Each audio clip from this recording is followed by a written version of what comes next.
Halo investor muda, investor senior, dan calon-calon sultan dimanapun kalian berada. Balik lagi bareng gue di channel Good World yang selalu ngebongkar habis-habisan dunia keuangan.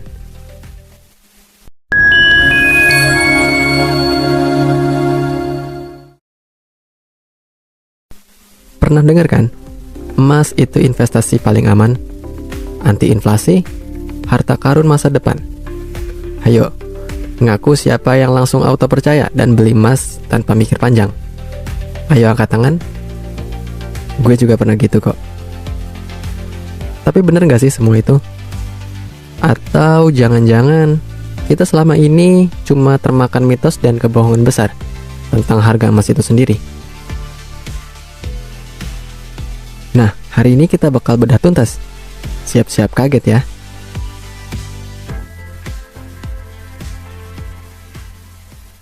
Oke, langsung aja kita mulai dengan mitos pertama yang paling sering kita dengar. Harga emas itu selalu naik, nggak pernah turun. Beneran? Coba deh kita lihat data historisnya. Lihat kan, ada naik, ada turun. Memang, dalam jangka waktu panjang itu cenderung naik, tapi bukan berarti tanpa koreksi. Tahun 2011, emas sempat nyentuh angka tertinggi. Abis itu langsung anjlok lagi beberapa tahun ke depan. Terus naik lagi. Jadi, yang bilang emas itu selalu naik, ya namanya juga asumsi yang optimis ya. Nyatanya, harga emas itu sama kayak harga saham. Ada faktor-faktor yang bikin dia bisa goyang.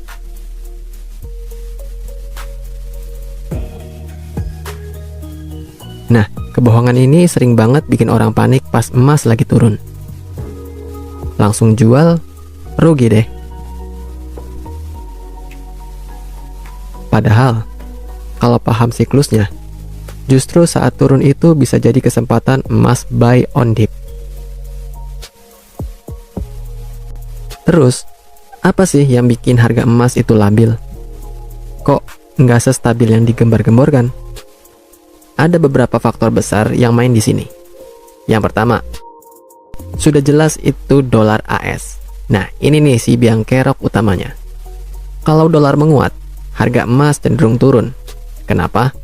Karena emas itu diukur dalam dolar. Jadi, kalau dolar perkasa, daya beli terhadap emas jadi lebih murah. Sebaliknya, kalau dolar melemah, emas jadi mahal. Sederhana kan? Yang kedua, suku bunga bank sentral atau The Fed. Kalian tahu The Fed kan? Naikin suku bunga.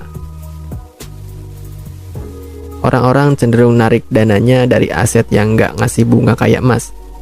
Terus, mindahin ke obligasi atau instrumen lain yang bunganya lebih tinggi. Makanya, harga emas bisa turun. Yang ketiga, inflasi. Nah, ini yang sering dibilang emas anti-inflasi. Memang betul, di saat inflasi tinggi, daya beli uang menurun. Dan emas sering dianggap sebagai safe haven buat ngelindungin kekayaan. Tapi, bukan berarti dia kebal 100% loh ya. Ada juga masa-masa inflasi tinggi, tapi emas nggak bergerak signifikan. Yang keempat, permintaan dan penawaran. Dalam hukum ekonomi dasar, kalau banyak yang cari emas, misalnya pas saat krisis global, harganya naik. Kalau suplai emas dari tambang melimpah, ya bisa turun. Jadi, jangan cuma dengar kabar burung. Kita harus cari tahu juga kenapa-kenapanya. Nah, buat kalian yang nonton ini di tahun 2026, pasti ngerasakan harga emas lagi naik di atas angin. Rekor demi rekor pecah terus. Tapi ini dia, kebohongan halus yang jarang dibahas. Nominal naik versus daya beli. Wah, emas gua naik 30% nih dari 2 tahun yang lalu. Tapi coba cek, harga beras, harga kos-kosan, atau harga kopi di kafe langganan kalian, naiknya berapa? Kalau harga emas naiknya 30%, tapi biaya hidup naik 35%. Secara teknis, kekayaan kalian itu stagnan atau malah berkurang tipis. Jadi, jangan cuma mabuk angka di layar ponsel ya. Emas sekarang bukan lagi alat buat menang lawan pasar, tapi alat buat bertahan supaya kalian nggak jadi ampas dimakan inflasi gaya hidup. Nah, ini dia mitos kedua yang sering banget bikin kita galau. Emas itu safe haven, paling ampuh saat krisis. Betul, emas memang sering jadi pilihan pertama saat pasar keuangan bergejolak, geopolitik memanas, atau ada pandemi yang tiba-tiba. Orang pada panik, langsung berbondong-bondong beli emas. Tujuannya, biar aset mereka nggak anjlok terlalu dalam.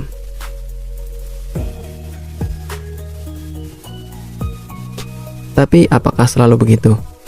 Enggak juga. Ada kalanya di awal-awal krisis, emas justru ikut tertekan karena orang-orang pada butuh cash buat nutup kerugian di instrumen lain. Jadi, mereka jual deh emasnya. Contohnya, di awal pandemi COVID-19, emas sempat turun tajam. Baru kemudian naik lagi.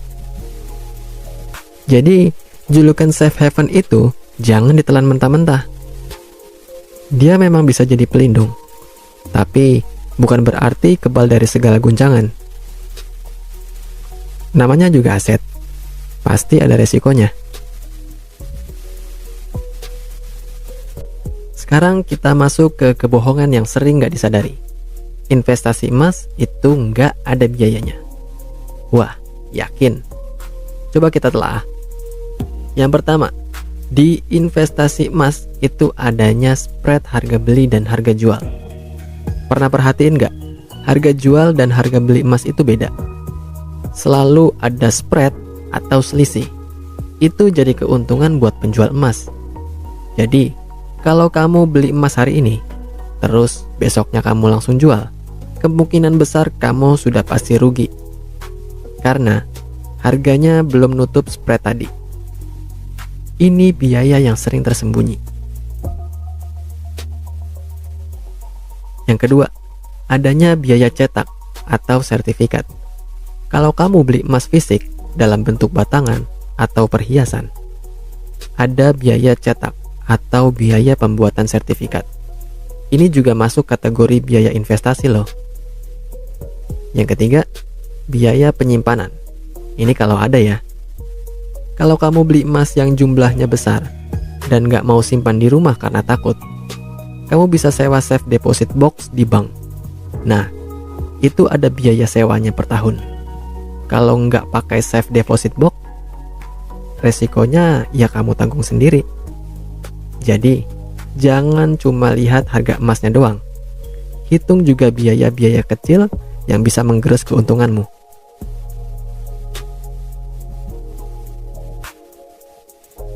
Kebohongan berikutnya yang sering dianut anak muda. Emas bisa jadi investasi cepat kaya. Big no. Salah besar. Kalau kamu mikir emas beli hari ini, terus besoknya harga langsung melesat 20%, itu namanya spekulasi, bukan investasi. Emas itu cocoknya buat investasi jangka panjang. Minimal ya 5-10 tahun. Kenapa? Karena dalam jangka pendek, fluktuasi harga emas itu bisa bikin jantungan. Kita udah bahas faktor-faktor tadi kan? Kalau kamu mau cuan cepat, mending coba di instrumen lain deh, yang resikonya juga sama. Kayak day trading saham atau kripto. Fungsi utama emas itu sebenarnya lebih ke perlindungan nilai aset kita dari inflasi jangka panjang. Jadi, kalau tujuanmu adalah kaya mendadak, lupakan emas. Emas itu sahabat setia buat di masa tua, bukan buat ngebut-ngebutan di jalan tol investasi. Terus, solusinya gimana biar nggak kemakan omong kosong harga emas? Stop beli emas perhiasan buat investasi. Ini jebakan Batman paling klasik. Di perhiasan itu, ada yang namanya ongkos bikin yang mahal. Bisa 15-20% yang nggak akan balik pas kalian jual. kalau kalian mau cuan, belinya emas batangan atau logam mulia yang bersertifikat.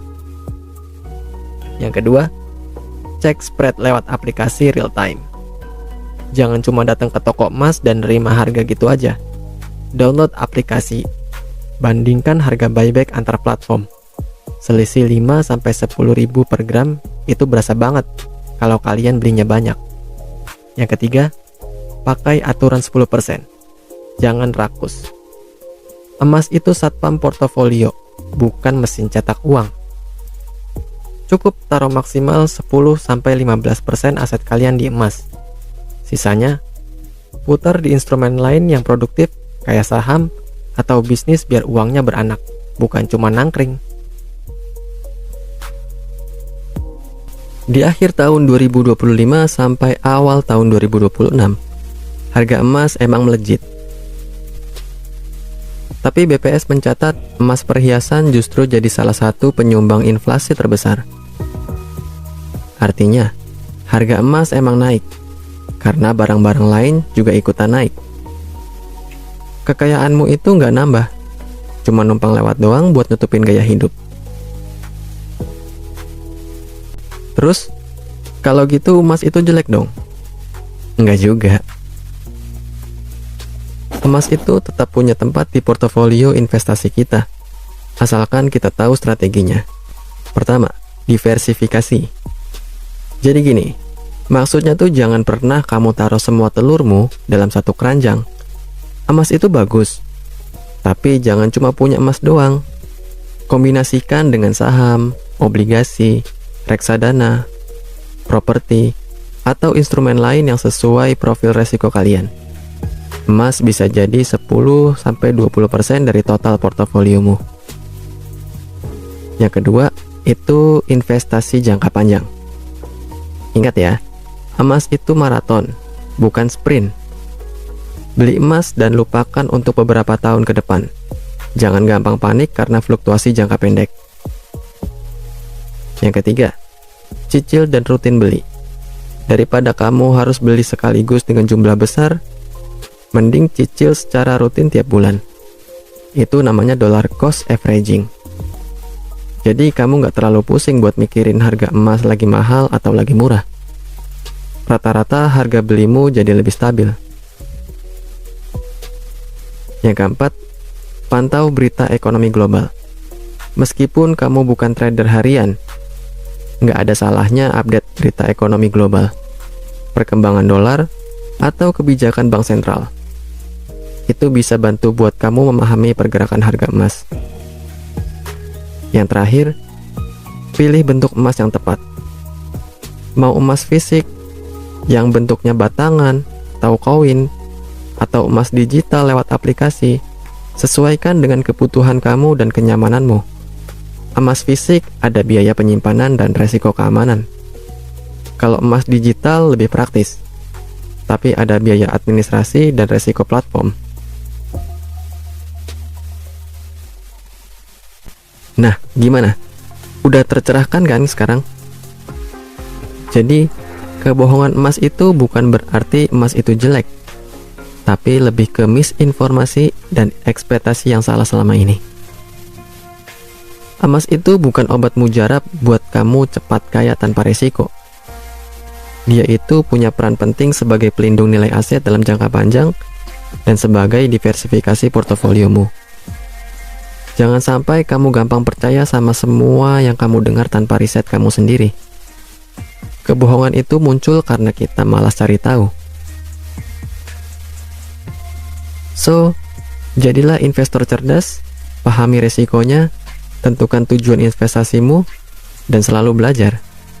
Ingat ya, investasi itu perjalanan, bukan tujuan akhir. Jangan sampai kita jadi korban FOMO, yang akhirnya malah rugi kita sendiri.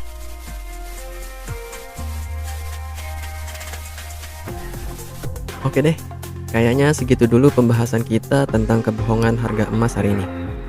Semoga bermanfaat dan bikin kalian makin melek investasi ya. Kalau kalian punya pengalaman investasi yang seru atau punya pandangan lain, jangan ragu tulis di kolom komentar. Jangan lupa juga like, share ke teman-teman kalian, dan ke orang-orang yang kalian kenal yang butuh pencerahan. Dan subscribe channel ini biar nggak ketinggalan video-video menarik lainnya. Sampai jumpa di video berikutnya. Salam cuan.